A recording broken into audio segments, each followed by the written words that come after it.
Good morning po everyone. Welcome po sa ating latest update rito po sa South Luzon Expressway Toll Road 4. Dito po tayo mag-update mga bayan sa Package A sa Santo Tomas, Batangas to Macban, Laguna. Ito na po mga bayan sa paanan nitong Mount Makiling. Ito po, lagyan natin ng circle mga bayan. Dito po sa areang ito mga bayan, dito po tayo mag-update.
Pinagpaka na yung bundok mga bayan.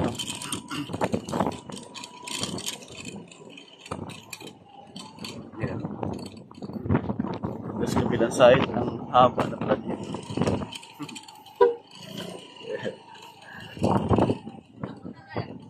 Vlog lang kuya? Ay. Vlog. Opo. Pwede tayo makapunta doon kuya? Okay lang? Bawal. Okay lang? Itabi ko lang dyan. Salamat po kuya. Dito po. Dito.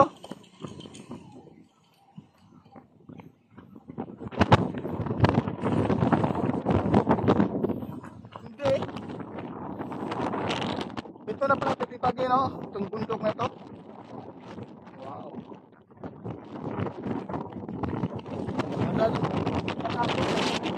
Diretso na yung biyahe.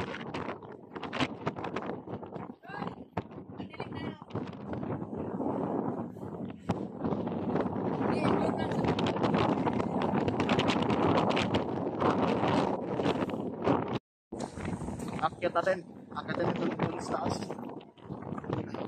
Kasi ito, iibahin ito eh. Yan.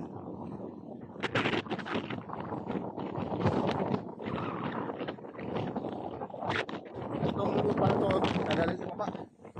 Ayan, ganon sila.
Yan po yung Mount Taas. Mount Makiling.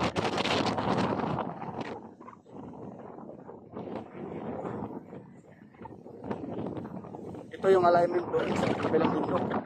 Pagkatapos nito, lagay ko mabilis ng tumabayan dahil wala namang bato. Puro lupa oh, ang ganda ng lupa oh.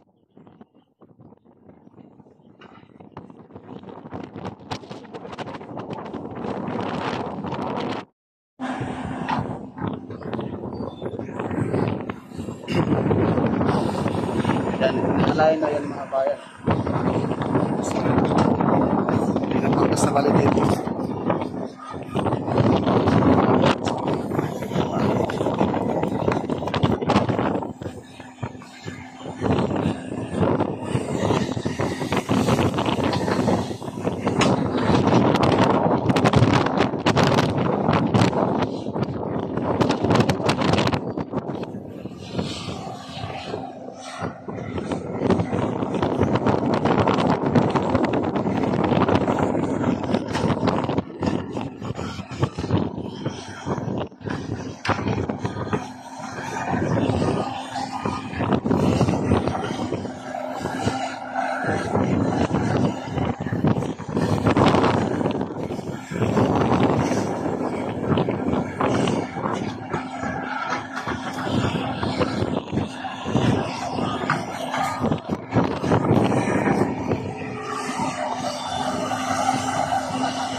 Maganda rito mga bayan, walang bato. Puro lupa.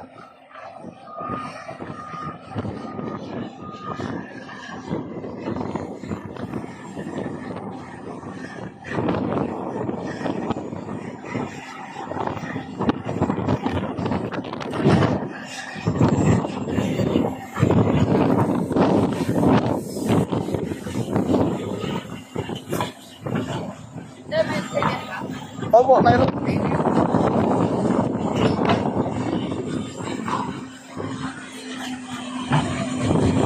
O yan, yan na lang. Ay, ito pala yung dati. Studio noon. Dami na ko dito. Isang taon na. Meron na kami dito yung kasama ko pala, yung dump truck. Oo. Ako yung ano dito, yung forma nila dito. Ah.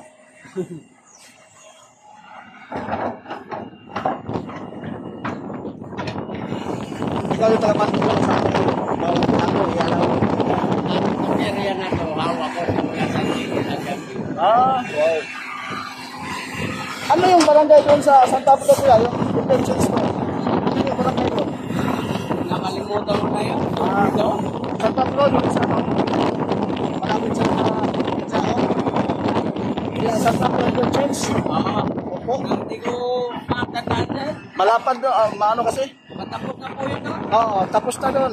Medyo ano na. Yan o. Grabe, ang laki.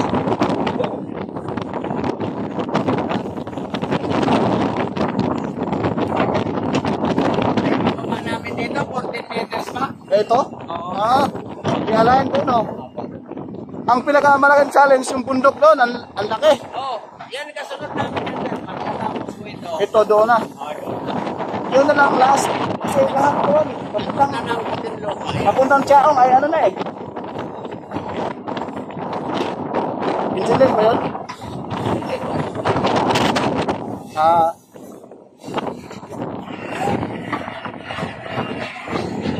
Yan yung baba dyan mga bayan.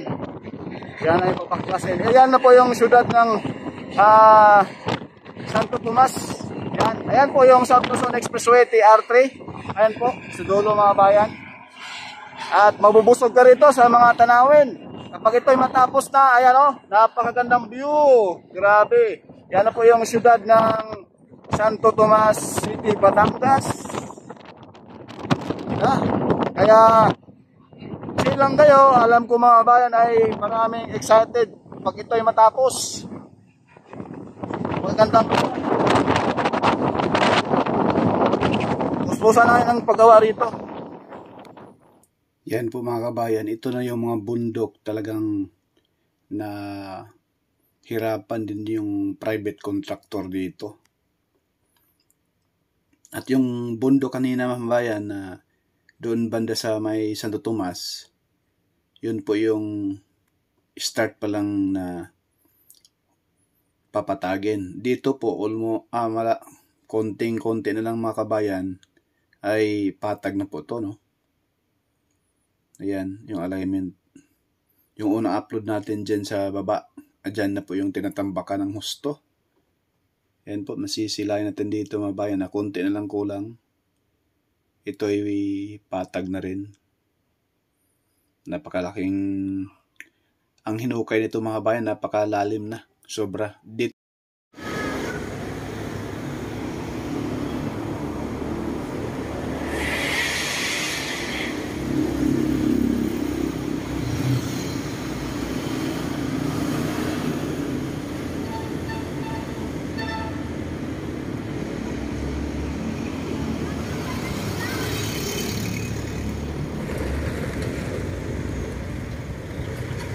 Mag-start na po silang maglatag ng bakod rito. Yan.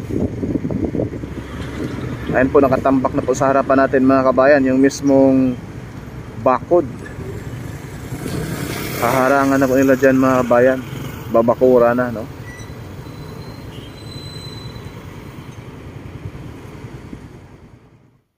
Ayan po mga kabayan. Ito po yung pinakakanto ng bypass road nitong Alaminos San Pablo mga kabayan. At yung sa baba natin, yung may mga sasakyan na dumadaan, yan na po yung Maharlika Highway, no? Ayan po yung alignment ng expressway SLEX TR4 sa taas po dadaan. May tambak na po yan dyan sa bandang unahan, no? Dati po ay napakataas po yan dyan mga bayan dahil dito po dumadaan yung mga malalaking truck, no, na nanggaling sa mga pabrika dyan sa San Pablo. Kaya sobrang taas ng tulay na yan. Ayan po yung pangalawang tulay dahil dyan sa unahan may creek, may ilog. At tinambakan na rin. Medyo kukunti na lamang po yung trabahoin dito mga bayan. Ang pinaka-challenge doon sa unahan, yung bundok doon na napakasulid yung mga bato doon. Yan sa unahan mga bayan, nakahanda na yan dyan na lalatagan ng concrete cement. Pwede na. Ayan o. Yung bandang kanan, both side po ay mataas pong tambak dyan. Titingnan mo ay tinutubuan na po ng mga damo-damo. Ayan. Yung bundok na yon sa pinakadulo mga bayan, yung na patag na hati na bundok. Yan po. Dyan tayo kaganina, no? Ito po yung alignment. Napakatuwid yan mga bayan. Sobrang layo yan. Kung titingnan mo sa drone natin, malapit. Pero napakalayo yan mga bayan. At yung bandang kanan na kulay puti, yan po ay solar, no? Ayan. Yan na po yung mga malaking businessman dito sa ating bansa ay tumugon po sa panawagan ng ating gobyerno, sa national government at sa Pangulo na mag-build pa ng mas marami pang solar para suporta, para hindi tayo ma-short sa kuryente, no? Para maiwasan na po yung burnout, lalo na ngayon summer mga kabayan. Sigurado panay under yung mga aircon ninyo, no? Kaya ito yung sagot dahil dyan sa unahan, yan na po yung napakaraming geothermal, no? Kaya maraming salamat po mga bayan. Yun lang po ang latest update natin dito sa SLEX TR4. Maraming salamat.